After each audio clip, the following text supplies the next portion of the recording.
Kosi, time check natin ay alas 3:15. Bumalik tayo dito ulit sa sa bahay na ginagawa.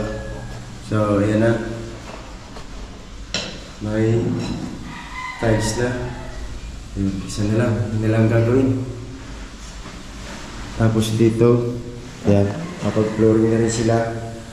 Yan, dinuktungan na itong flooring. At bukas na ito lalagyan ng kulay. Gawa ng patutoy yung pipe. Tapos dito, yan yung lababo. Tapos na. Ikakabit na lang dyan na yung gripo. Tsaka yung yung daanan ng tubig galing dun sa lababo. So yan na lang. Bali wala pang butas yung yung pagdadaanan ng sa gripo at saka yung sa lababo. Tapos yung sa CR, okay na, may butas na doon palabas yung tubig. Bali iisa yung pagdadaanan ng tubig palabas. Nakakonect na rin yung konektado yung tubig sa CR at saka yung tubig dito sa lababo. Konektado yan. Isang PVC lang yung dadaanan. Gagawa nila ng pinaka-extension. Then bukas, siguro naman bukas ay matapos-tapos na ito dahil ito na lang naman yung gagawin nila. At saka yung instalasyon ng mga tubig. Bali dito na lang naman gagawa dahil doon sa taas nagana na yung gripo. Yung tubig sa CR at saka dito sa lababo. Okay na. Then sunod na araw, bukas Lunes, siguro Martes magki-clearing sila o baka Lunes matapos din. So pag natapos ito bukas, Lunes bukas, Martes ay general check up ko naman yung kuryente para matapos-tapos na talaga to. Kasi wala pang power yung mga outlet, yung mga saksakan at saka ito, ayan, gaya niyan, hindi pa mga naka-fix. Kasi gaya nito, yung ilaw sa labas, hindi pa siya nakakonect. Kaya ayun na lang ang may iwan trabaho dito. Alright. And may mga bumbilya na ako nabili. Hindi ko pa lang nakakabit yung iba. Sa taas, bali 2 kwarto yung walang kuryente. Saka yung dito sa tapat na hanggan 3. Tapos dito, ito, hindi ko alam kung lalagyan lahat ng bumbilya ito. Ang dami. Bali 2, 4 na bumbilya pa dito sa isa sa CR. Bali 4 pa. Bibili natin 4 na bumbilya yung kakabit pa dito. Pero meron na yan. Nandula sa bahay. Yung 4 na bumbilya. Alright. Kompleto na. Yun na lang yung bali magkakaroon ng harang yan doon.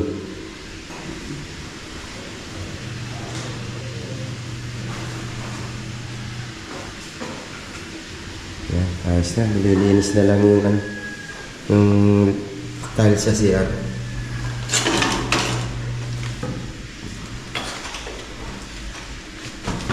Yung pinto. Tapos yung ilaw doon sa loob. Wala pa rin wala pang instalasyon. Ayan. Ayos na. Perfect. Yung gawa ng lababo.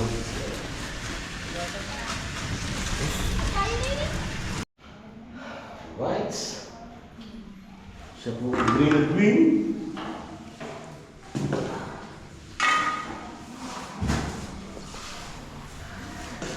So ayan, bali nagpo-flooring na sila. Continuous yung pagpo-flooring. Ito na yung dati. Tapos tinutuloy na nila.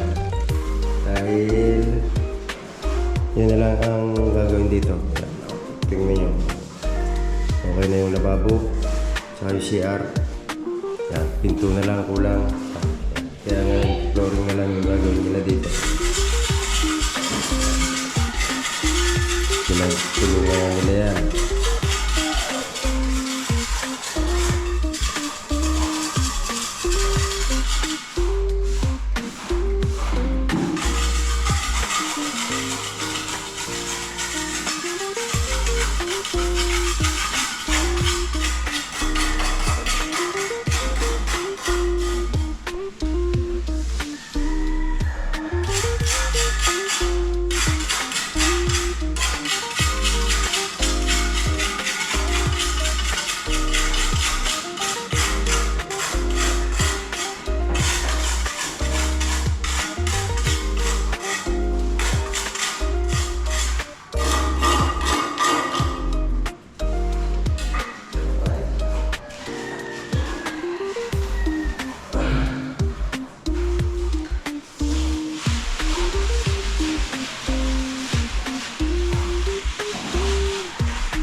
Yan.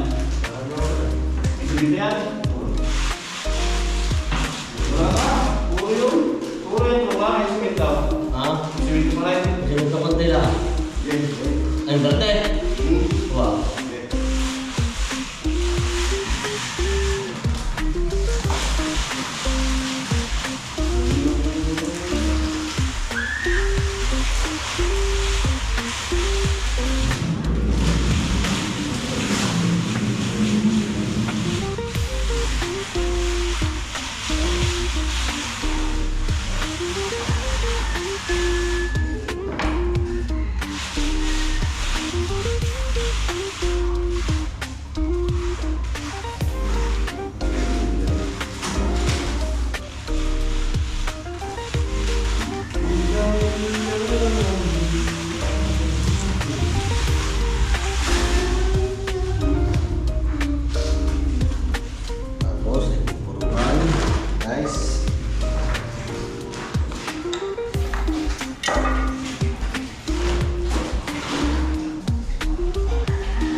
Masakit? Ganda mo.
Okay guys.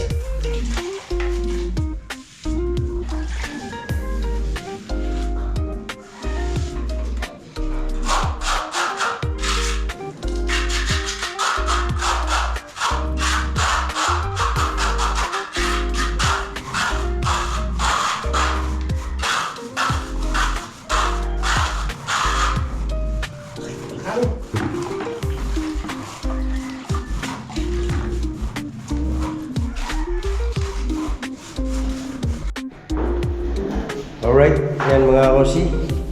Nakakabit na yung gripo. At tinatap na lang doon sa labas. Yan. Pati itong sa lababo ay na rin yung kanyang daanan ng tubig palabas. Tapos dito sa CR, yan, naglalagay na lang ng grout. Tapos yan, minakabang na rin na linya ng gripo. Ito, yung pinto, yun na lang kakabit. Wala pang doorknob.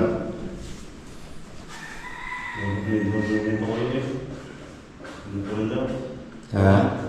Ano ganda mo dito?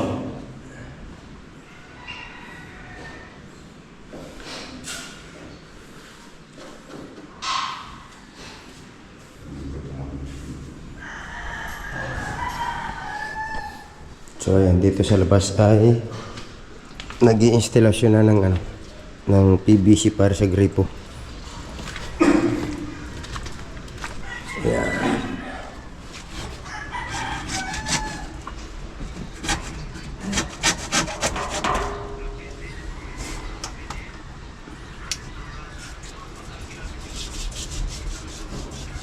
So bali, ito na yung galing sa loob. Yan.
Nakabit na yung pinto.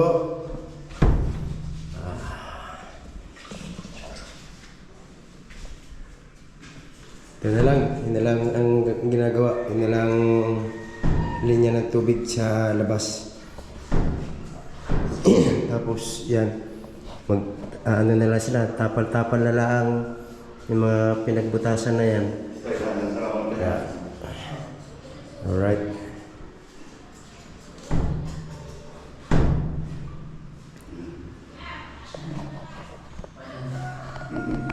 So ayan, kompleto na.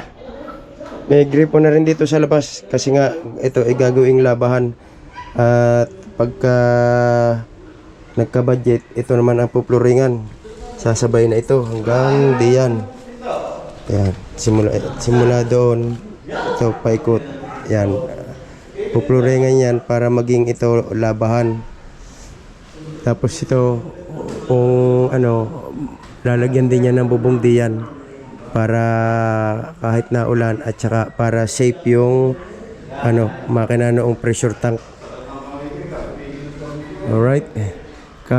Kahit siguro hanggang doon lang sa may ng lababo na yun, pwedeng hanggang doon na lang yung bubong dahil ito lang naman ang gagalawan talaga. So mataas yung tambak dito kasi nung naggagawa sila dito itinambak yung mga buhangin kaya mataas yan. So yung kukuning buhangin dito naman ilalagay para mapantay ito. Yan. Bagay ito, merong mataas, merong mababa. At tapos itong yung gilid na yan, lalagyan niya ng pinaka ng daanan ng tubig. Kakain muna kami guys. Okay. Yan, tama-tama pagkakain ng tanghalian, matitesting na yung gripo. Yung gripo na yan. Alright. So yun, at lunch break. Oras natin ngayon ay alas 12 na ng tanghali. Alright.